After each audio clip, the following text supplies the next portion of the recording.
প্রিয় বন্ধুগণ, আমরা সকলেই জানি যে জাতীয় নাগরিক পার্টি গণ অভ্যুত্থানের ধারাবাহিকতায় একটি নতুন রাজনীতি বন্দোবস্তের লক্ষ্যে বাংলাদেশে নিজেদেরকে সংগঠিত করছে। জাতীয় নাগরিক পার্টির লেগেসি হচ্ছে জুলাই গণ অভ্যুত্থান।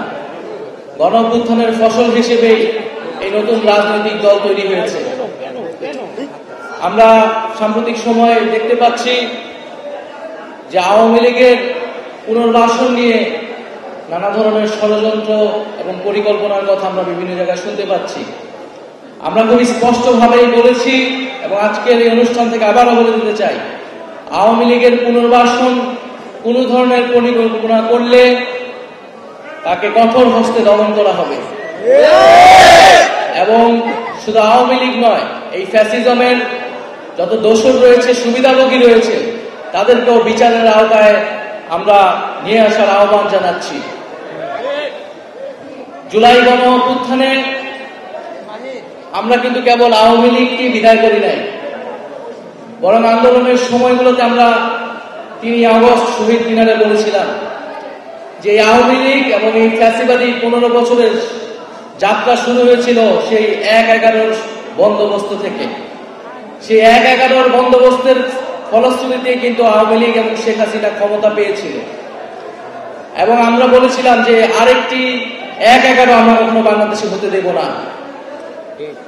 এবং জুলাই গণ অভ্যুত্থানের পরবর্তীতে আমরা বলেছিলাম যে ছাত্র জনতার সমর্থিত সরকারকে অন্তর্বর্তী সরকার হিসেবে ঘোষণা করতে হবে।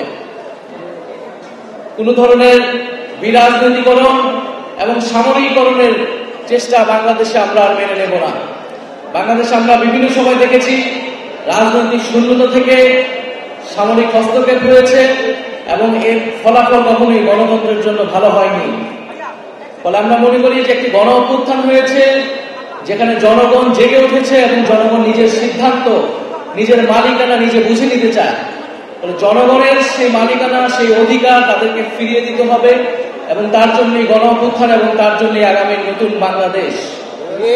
আমরা খুবই স্পষ্টভাবেই বলেছি যে আমরা কোন প্রতিষ্ঠানের বিরুদ্ধে নয়।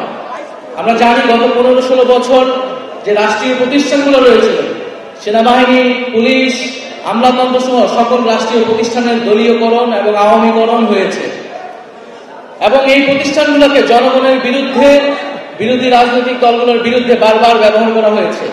এমনকি মানবতা বিরোধী অপরাধ, গুম খুনের সাথে এই প্রতিষ্ঠানের লোকগুলো জড়িত।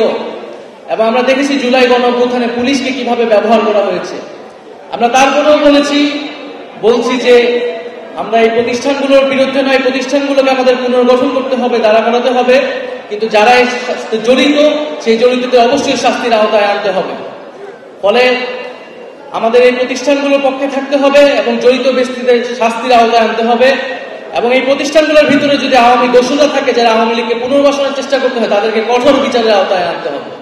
প্রিয় বন্ধুগণ, আমি আবারও আজকের এই ইফতার মাহফিল থেকে আমি জুলাই গণ অভ্যুত্থানের শহীদদের স্মরণ করছি, আহতদের সুস্থতা কামনা করছি এবং সকলের